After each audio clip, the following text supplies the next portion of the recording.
شیخ، سوال یہ ہے کہ ایک شخص کہتے ہیں کہ ہمارے گاؤں میں جب اذان ہوتی ہے تو ایک کتا بھونکتا ہے،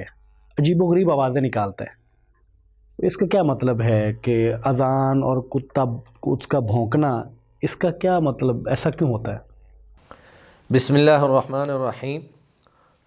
کتا دراصل اللہ کی مخلوق ہے اور اس کی ایک اپنی زبان ہے اور اپنی اس کی تسبیح ہے۔ اس حوالے سے ہم بالضبط تو کوئی چیز نہیں کہہ سکتے کہ وہ کیوں بھونکتا ہے یا کیوں چیخیں مارتا ہے یا کیوں اس طرح کرتا ہے، لیکن دو چیزیں جو اہل علم نے بیان کی ہیں یا انسان کے ذہن میں آ سکتی ہیں۔ ایک بات تو یہ ہے کہ شاید وہ اذان کی آواز سن کر وہ بھی اللہ کی تسبیح بیان کرتا ہوں، کیونکہ اللہ رب العزت نے سب کو تسبیحات اور سب کی عبادت جو ہے وہ اللہ نے بیان فرمائی ہے، جس طرح کہ قرآن مجید میں بھی ہے کل قد علم صلاتہ و تسبیحہ، کہ کائنات میں جتنی بھی مخلوقات ہیں ان میں سے ہر مخلوق نے اپنی عبادت اور اپنی تسبیح کا جو طریقہ ہے وہ اللہ سے سیکھ لیا ہے اور جان لیا ہے۔ تو ایک بات تو یہ بھی ہو سکتی ہے کہ شاید وہ بھی اللہ کی تسبیح بیان کرتا ہوں۔ اب ہم چونکہ اس کی زبان کو نہیں سمجھتے ہیں، ہم سمجھتے ہیں کہ شاید یہ اذان کے اوپر جو ہے تان کر رہا ہے یا اذان اس کو اچھی نہیں لگ رہی ہے۔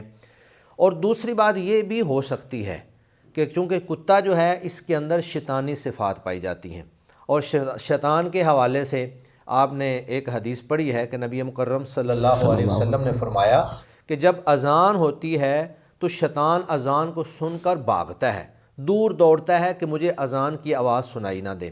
اور بعض روایات میں تو یہ بھی الفاظ ہیں کہ وہ گوز مارتا ہوا جو ہے دوڑتا ہے، اور جب اذان ختم ہو جاتی ہے تو وہ واپس آ جاتا ہے، پھر جب دوبارہ اذان ہوتی ہے تو وہ پھر دوڑتا ہے، یا جب اقامت ہوتی ہے تو وہ دوڑ لگاتا ہے۔ تو کتا چونکہ بھاگ نہیں سکتا، جس جگہ وہ موجود ہوتا ہے وہاں سے وہ دور نہیں جا سکتا،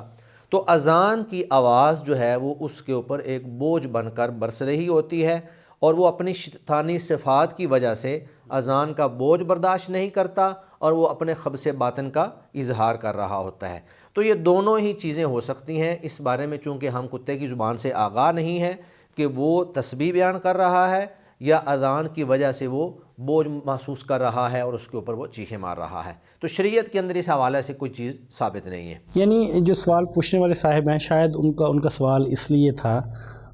جو آپ نے جس کا ذکر کیا کہ وہ چونکہ عام طور پہ کتے کا جو بھونکنا ہے جی وہ ایک منفی صفت لی جاتی ہے نا، ہم اپنے عام لوگوں کو جس پہ غصہ ہو، جس کو برا بھلا کہنا ہو تو ہم کہتے ہیں تم ایسے جیسے بھونک رہے ہو، جی جی تو اذان کے ساتھ بھونکنا، اور وہ یہ شاید ان کو عجیب لگا، ان کو ایسے محسوس ہوا کہ یہ اذان کے اوپر گویا کہ شور مچا رہا ہے، اس کو یہ آواز اچھی نہیں لگ رہی ہے، تو اس نے پھر سوال کر دیا کہ شرعی اعتبار سے یہ کیا ہے۔ تو شرعی اعتبار سے ہم چونکہ شریعت اس بارے میں خاموش ہے، کوئی نص موجود نہیں ہے، لہذا ہم دونوں چیزیں ہی پیش کر سکتے ہیں، اس کے بارے میں حسن ظن بھی رکھ سکتے ہیں اور اس کے بارے میں جو ہے دوسرا پہلو ہے شیطان کا پہلو جو ہے وہ بھی ہم سامنے رکھ سکتے ہیں۔